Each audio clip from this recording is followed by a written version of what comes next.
ఆయకట్టుకి DBM 21, DBM 22, 23, 24 కి చివరి ఆయకట్టు ఉన్న గ్రామాలకి శ్రీరాములపల్లి, అంబాల, శనిగరం, గూన్పర్తి, మాదనపేట, లక్ష్మీపూర్, గోపాల్పూర్, బత్వన్పల్లికి నీళ్ళు వస్తలేవు అధ్యక్ష. వేలాది ఎకరాలు ఎండిపోయే ప్రమాదం ఉంది.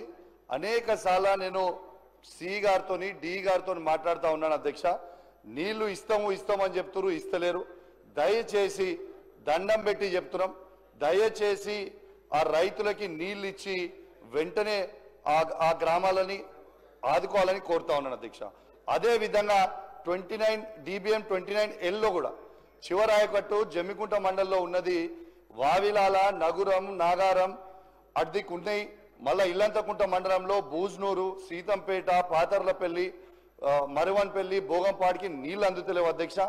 దయచేసి రిక్వెస్ట్ చేస్తున్నా అధ్యక్ష, వెంటనే ఆ రైతులకి నీళ్ళు అందియాలని రిక్వెస్ట్ చేస్తా ఉన్నాను అధ్యక్ష.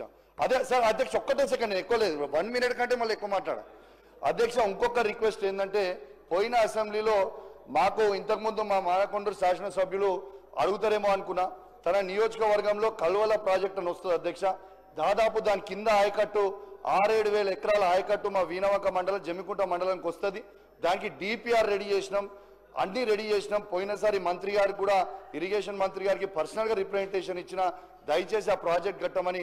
ఇప్పటివరకు పోయినసారి అసెంబ్లీలో చెప్తే ఇప్పటివరకు కూడా దాని మీద రిప్లై కూడా రాలేదని చెప్పి కూడా ఈ సందర్భంగా మీకు తెలియజేస్తా ఉన్నాను అధ్యక్ష. వన్ లాస్ట్ థింగ్ అధ్యక్ష, మాట్లాడుతూ మొన్న డిప్యూటీ సీఎం గారు హుజురాబాద్ నియోజకవర్గంలో ఇంత రుణమాఫీ చేస్తామన్నారు కదా అధ్యక్ష.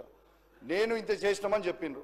నేనేమంటారు అధ్యక్ష, పదే ముఖ్యమంత్రి గారు నన్ను ఎక్స్పెల్ చేస్తా అంటారు, తప్పు చేస్తే సస్పెండ్ చేస్తా అని అంటారు కదా అధ్యక్ష.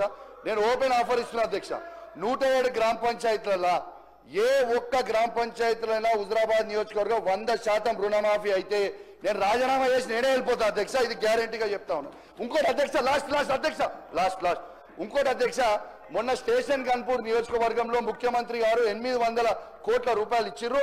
నా హుజురాబాద్ నియోజకవర్గానికి కూడా 1000 కోట్ల రూపాయలు ఇవ్వాలి. పక్కనున్న అనంకొండలున్న రాజేందర్ రెడ్డి గారికి, అటు పక్కనున్న కొండ సురేఖ గారికి, ఇటు పక్కనున్న పల్లరాజేశ్వర రెడ్డి గారికి, దాని పక్కన నేనున్న మా నియోజకవర్గాల్లో కూడా 1000 కోట్లు ఇవ్వాలి అధ్యక్ష. ఇది కాంగ్రెస్ పార్టీలో ఉన్న ప్రతి ఎమ్మెల్యే మనసులో ఉన్నది చెప్తున్నా, ఈ బీఆర్ఎస్ పార్టీలో ఉన్న ప్రతి ఎమ్మెల్యే మనసులో చెప్తున్నా.